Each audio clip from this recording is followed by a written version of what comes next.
बाद में अबर तो ज़्यादातर तो डॉक्टर्स जो हैं वो आपको सिरप पे ही कोशिश करते हैं कि वो ठीक हो जाना शुरू हो जाए। ये हमारी अपनी ज़िद होती है, मरीज़ अपनी ज़िद करता है कि हमें इंजेक्टेबल फार्म जो है वो देना चाहिए।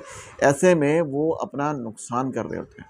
मैं यहाँ किसी के ये नहीं कह रहा कि आपको इंजेक्टेबल फार्म नहीं लेनी चाहिए। इंजेक्टेबल फार्म देखिए इमरजेंसी की ज़रूरत में लगाने पड़ते हैं, डील करना पड़ता है। इमरजेंसी डील करने के लिए उसको इंजेक्टेबल फार्म दी जा सकती है। अब इसी तरह तेज़ाबियत है, बदहज़मी है या कॉन्स्टिपेशन की शिकायत है, तो इसमें जैसे बहुत ज़्यादा इसके हमारे अपनी ही लाइफ़स्टाइल जो है वो हम उसको मुतासिर कर रही होती है। तो हम इसमें क्या करते हैं, कॉन्स्टिपेशन की हमने इसमें लो लैक्सेटिव सिरप भी ले लिए, कॉन्स्टिपेशन की टैबलेट्स भी ले ली, हमने इसबगोल के छिलके भी ले लिए, हमने गर्म पानी का इस्तेमाल भी कर लिया, हमने फकियाँ भी खा ली, हमने मजूने भी इस्तेमाल कर ली, हमने इसके लिए बहुत सारा क्या कहते हैं ऑलिव ऑयल या जैतून का तेल पीने की कोशिश की या कैस्टर ऑयल लेने की कोशिश करी, लेकिन उसके पीछे हमने वजह नहीं जानी।